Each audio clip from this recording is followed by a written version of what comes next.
Hello guys, how are you? I hope you all are doing great. My name is Dr. Abdul Wajid and I welcome you to Effortless Commerce Classes. Guys, इस वाली video में हम cash flows निकालेंगे for investment analysis. Guys, in the previous video हमने discuss किया था theoretical concept of calculating cash flows. So cash flows हम कैसे कैसे निकालते हैं वो सारी चीज़ें हमने पिछली वाली वीडियो में अच्छे से सीख ली हैं और इस वाली वीडियो में हम प्रैक्टिकल क्वेश्चंस कर रहे हैं उसके बेस पर. सो गाइज, अगर आपने वो वीडियो नहीं देखी इससे पहले वाली वीडियो जिसमें हमने थियोरेटिकल कॉन्सेप्ट डिस्कस किया है, तो प्लीज़ आप पहले वो वीडियो देख लीजिए, उसके बाद आप प्रैक्टिकल क्वेश्चन पर आ जाइए इस वाली वीडियो पर. ठीक है गाइज. और गाइज, अगर आप हमारी वीडियोस देख रहे हैं और आपको अच्छा लग रहा है, आपको कुछ समझ में आ रहा है, तो प्लीज़ लाइक करिए, शेयर करिए एंड सब्सक्राइब करिए ताकि और लोग भी सीख सकें और लोगों के पास भी वीडियोस जा सकें. और जब आप इसको सब्सक्राइब करेंगे तो हम जो भी न्यू वीडियो डालेंगे वो आपको मिलेगी. Okay guys, so let's start this question. From the following information, find out initial, subsequent, annual and terminal cash flow. तीन चीज़ें हमें निकालनी होती हैं, ये हमने पिछली वाली वीडियो में देखा है. सबसे पहले हमें इनिशियल कैश आउटफ्लो निकालना होता है कि हमारा कितना पैसा उसमें लग गया है. उसके बाद हमें सब्सिक्वेंट कैश इनफ्लोज, जो हमारे एनुअल इनफ्लोज होते हैं, वो निकालने होते हैं. और लास्ट में हमें टर्मिनल कैश फ्लो निकालना होता है. ठीक है, जो लास्ट में कैश फ्लो बचा है. ये हमें इंफॉर्मेशन दी हुई है, इसके बेस पर हमें ये तीनों चीज़ें कैलकुलेट करनी है.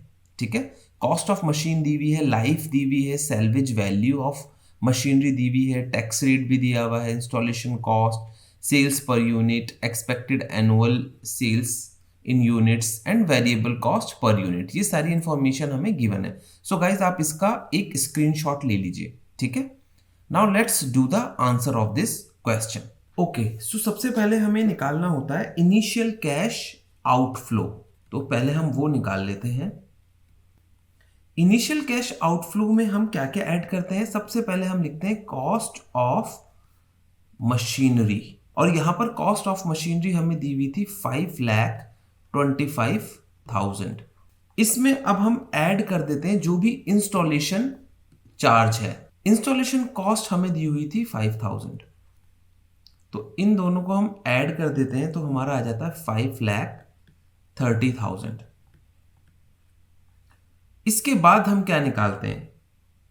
इसके बाद हम निकालते हैं subsequent annual inflows. Subsequent annual inflows निकालने के लिए हम क्या करते हैं? हम सेल्स से शुरू करते हैं. एक हमारे पास होता है डायरेक्ट मेथड, एक होता है इनडायरेक्ट मेथड. तो डायरेक्ट मेथड हम जब यूज करते हैं जब हमें सेल्स दी हुई होती है, कॉस्ट ऑफ गुड सोल्ड दिया हुआ होता है, एक्सपेंसेस दिए हुए होते हैं. ठीक है, और इनडायरेक्ट मेथड हम जब यूज करते हैं जब हमें नेट प्रॉफिट दिया हुआ होता है और नेट प्रॉफिट से हम कैश इनफ्लोज निकालते हैं. तो यहां पर हमें डायरेक्ट मेथड यूज करना पड़ेगा. डायरेक्ट मेथड में सबसे पहले इन्होंने हमें दी हुई है सेल्स, और इन्होंने हमें यूनिट्स दी हुई थी और प्राइस दिया हुआ था पर यूनिट का. तो यूनिट्स इंटू प्राइस, तो 10,000 यूनिट्स इंटू 40 हो जाएगा हमारा 4 लाख. इसमें से हमें माइनस करना पड़ेगा वेरिएबल कॉस्ट.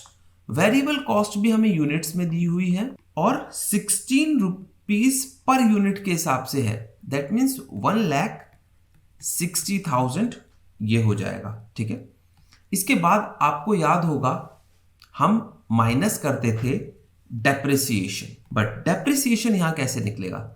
देखो, डेप्रिसिएशन निकालने के लिए इन दोनों को तो पहले हमें ऐड करना पड़ेगा. 5,25,000 प्लस 5,000, और सेल्वेज वैल्यू जो दी हुई है हमें, जो कि क्वेश्चन में हमें दी हुई है 30,000, वो हमें माइनस करनी पड़ेगी और डिवाइडेड बाय हमें करना पड़ेगा 5, क्योंकि 5 ईयर्स है. गाइज देखो, यहां पर हम जो है वो डेप्रिसिएशन वाला जो कॉन्सेप्ट लगाएंगे, यहां पर हम straight line method of depreciation use करेंगे. तो डेप्रिसिएशन क्या होगा? इक्वल होगा हर ईयर में. उसके हिसाब से हमारा डेप्रिसिएशन जो आ जाएगा वो 1,00,000 रुपए आ जाएगा. इसके बाद हमारा निकल जाता है profit before tax. Profit before tax हमारा कितना आ जाएगा? 4 लाख में से 1,60,000 और 1 लाख माइनस कर देंगे तो 1,40,000. Profit before tax. अब इसमें से हम माइनस कर देते हैं टैक्स, और टैक्स हमारा है 30%। तो 1,40,000 का 30% करेंगे तो आ जाएगा 42,000। तो प्रॉफिट आफ्टर टैक्स, जिसे हम PAT बोलते हैं, वो हमारा कितना आ जाएगा 98,000। अब गाइज आपको याद होगा कि प्रॉफिट आफ्टर टैक्स में अब हम क्या करेंगे, ऐड कर देंगे डेप्रिसिएशन। जो हमने पहले माइनस किया था वो इसलिए ऐड करेंगे क्योंकि हमने माइनस इसलिए किया था ताकि हमारा टैक्स कम हो सके। अब हमारी टैक्स की कैलकुलेशन हो गई तो वापस से हम डेप्रिसिएशन को ऐड कर लेंगे, क्योंकि डेप्रिसिएशन जो है वो नॉन कैश एक्सपेंस है। ठीक है गाइस, सो इसको वापस से अब हम ऐड कर लेंगे। प्रॉफिट आफ्टर टैक्स हमारा आ गया था 98,000। इसमें अब हमें ऐड करना पड़ेगा वापस से डेप्रिसिएशन, और डेप्रिसिएशन हमारा था 1 लाख। ठीक है, ईयरली हम कैश इनफ्लोज निकाल रहे हैं, तो 1 लाख का हमारा डेप्रिसिएशन ऐड हो गया, और अब हमारा क्या आ जाएगा, ये एनुअल कैश इनफ्लो, जो कि 1,98,000 आ जाएगा। देखो तो गाइस, दो चीजें आ गई। पहले हमने इनिशियल कैश आउटफ्लो निकाल लिया, उसके बाद सबसे पहले हमने इनिशियल कैश आउटफ्लो निकाला, उसके बाद हमने एनुअल कैश इनफ्लो निकाल लिया। इसके बाद अब हमें क्या निकालना पड़ेगा, थर्ड मैंने आपको बताया था कि आपको फिर टर्मिनल वैल्यू निकालनी है। टर्मिनल वैल्यू कैसे निकालते हैं, टर्मिनल वैल्यू का मतलब है कि लास्ट में स्क्रैप वैल्यू कितनी बची, और यहां तो हमें दिया हुआ है कि स्क्रैप वैल्यू जो है वो 30,000 है, तो बस हम यहां पर लिख लेंगे स्क्रैप वैल्यू जो क्वेश्चन में गिवन है, that is 30,000। I hope you all have understood this question. Let's do another question. Okay guys, now let's do the second question. Following is the income statement of a project on the basis of which calculate the annual cash inflows. So हमें क्या दिया हुआ है, हमें income statement दिया हुआ है और हमसे कहा है कि आप कैश इनफ्लोज निकाल दीजिए। अब गाइज आप एक बात याद रखिएगा, इनकम स्टेटमेंट में और कैश फ्लोज में डिफरेंस है। वो क्या डिफरेंस है गाइज, देखो इनकम स्टेटमेंट में हम इंटरेस्ट को भी इंक्लूड कर रहे हैं, बट मैंने आपको क्या समझाया था, मैंने आपको बताया था कि जब भी आप कैश इनफ्लोज निकालते हो तो आप इंटरेस्ट को इंक्लूड नहीं करते हो, इंटरेस्ट को आपको इग्नोर करना पड़ेगा। तो अब जब हम कैश इनफ्लोज निकालेंगे तो इंटरेस्ट को इग्नोर कर देंगे। तो गाइज ये दो मेथड से हम कर सकते हैं, मैं आपको दोनों मेथड बताऊंगा, एक डायरेक्ट मेथड और एक इनडायरेक्ट मेथड। ओके, सो आप इसका स्क्रीनशॉट ले लीजिए और फिर इस क्वेश्चन को हम सॉल्व करते हैं। ओके गाइस, सो इस क्वेश्चन में हमें सिर्फ कैश इनफ्लोज निकालने हैं, ठीक है सब, और कैश इनिशियल कैश आउटफ्लो नहीं निकालना है, ना कि टर्मिनल वैल्यू निकालना है। सो सबसे पहले हमें क्या करना होता है, हमें नेट सेल्स लिखनी होती है, क्योंकि जब भी कैश आउटफ्लो इनफ्लोज निकालेंगे तो सबसे पहले हमें नेट सेल्स का ही यूज करना होगा, जो हमें दी हुई है उन्होंने 4,75,000। इसमें से हम माइनस कर देते हैं कॉस्ट ऑफ गुड्स सोल्ड, जो कि हमें दिया हुआ है 2 लाख रुपए। और ये जो हम मेथड यूज कर रहे हैं, ये पहले हम यूज कर रहे हैं डायरेक्ट मेथड। पहले मैं आपको डायरेक्ट मेथड से इसे बताऊंगा कैसे करना, फिर इनडायरेक्ट मेथड से, ठीक है। सो सेल्स में से हमने cost of goods sold minus कर दिया, और उसके साथ साथ सारे हमने अदर एक्सपेंस भी माइनस कर दिए, जो हमें जनरल एक्सपेंस के नाम से यहां पर गिवन है 1 लाख रुपीस के। इसके बाद इन्होंने हमें डेप्रिसिएशन दिया हुआ है, तो डेप्रिसिएशन भी हमें माइनस करना पड़ता है। बट डेप्रिसिएशन हम निकालेंगे कैसे, पहले आप ये देख लीजिए। सो गाइस, डेप्रिसिएशन जो है हमें इस क्वेश्चन में गिवन है, दैट इज 50,000। सो हम ये तीनों एक्सपेंस माइनस कर देते हैं, मतलब 3,50,000 जब इसमें से माइनस कर देंगे तो आ जाएगा हमारा 1,25,000। और ये क्या है, ये है profit before interest and tax. अब गाइज मैंने आपको ये बताया था कि इंटरेस्ट को हमेशा इग्नोर कर देंगे हम जब भी डायरेक्ट मेथड यूज करेंगे, ठीक है। जब भी कैश फ्लोज निकालने के लिए हम नेट सेल्स से जब निकालना शुरू करेंगे, मतलब डायरेक्ट मेथड जब हम लगाएंगे, तो इंटरेस्ट को हम इग्नोर कर देंगे। तो यहां पर हमें इंटरेस्ट भी क्वेश्चन में दिया गया था, बट इंटरेस्ट को हमें लेना नहीं है, हमें डायरेक्ट माइनस कर देना है टैक्स। जो कि इन्होंने दिया हुआ था 40%।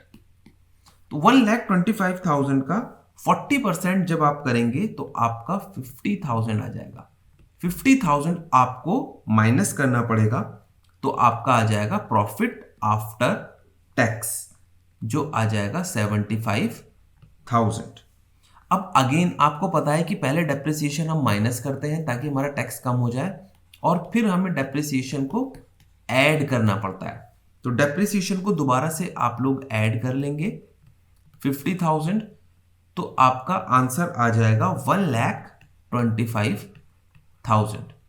ये हमारा हो जाएगा cash inflow, annual cash inflow. तो ये तो हमारा डायरेक्ट मेथड था। Now let's do it through indirect method.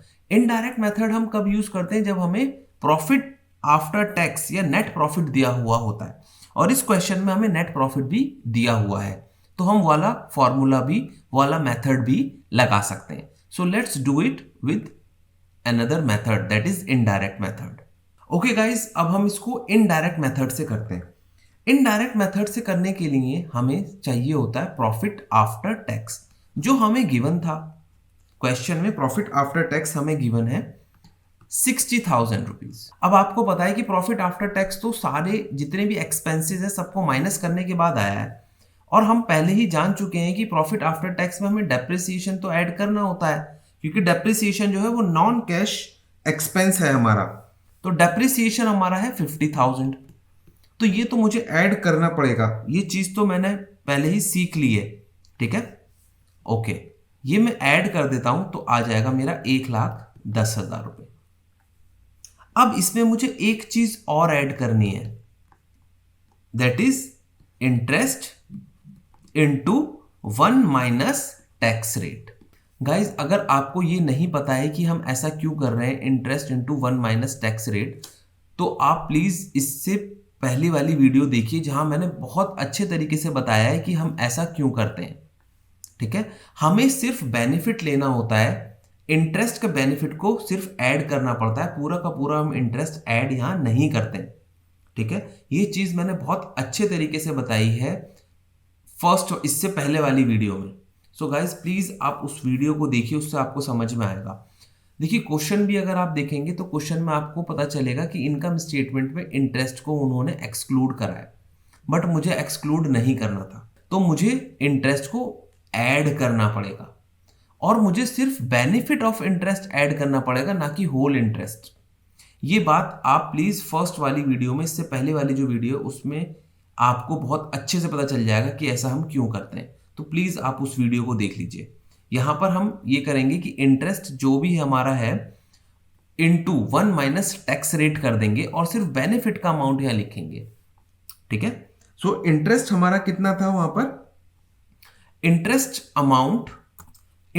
Amount हमारा था 25,000, क्वेश्चन में भी मेंशन है, इनटू 1 माइनस टैक्स रेट है मेरा 40%। तो 1 माइनस 40% मतलब 60% जब 25,000 का आप करेंगे तो आपका आएगा 15,000। अब इसका टोटल करेंगे तो आपका आ जाएगा एनुअल कैश इनफ्लो, और ये हो जाएगा 1,25,000। सो एनुअल कैश इनफ्लो देखो, इनडायरेक्ट मेथड से भी 1,25,000 आया, और डायरेक्ट मेथड से भी 1,25,000 आया। गाइज, ये पॉइंट अगर आपको समझ में नहीं आया है कि interest into 1 minus tax rate से मल्टीप्लाई क्यों करते हैं, तो प्लीज आप प्रीवियस वाली वीडियो देखिए, आपको बहुत अच्छे से समझ में आ जाएगा। सो गाइज, आगे हम और भी क्वेश्चंस करेंगे, 2-3 क्वेश्चंस अभी हम और करेंगे, और अगर आपको और प्रैक्टिस करनी है इस टाइप के क्वेश्चंस की, तो प्लीज आप मेरी वेबसाइट पर जाइएगा, दैट इज www.effortlesscommerceclasses.com, और वहां जाकर आपको बहुत सारे क्वेश्चंस मिल जाएंगे, साथ में उसके सॉल्यूशंस भी मिल जाएंगे, स्टेप बाय स्टेप सॉल्यूशंस, ताकि आप और अच्छे से प्रैक्टिस कर सकें। Thank you guys.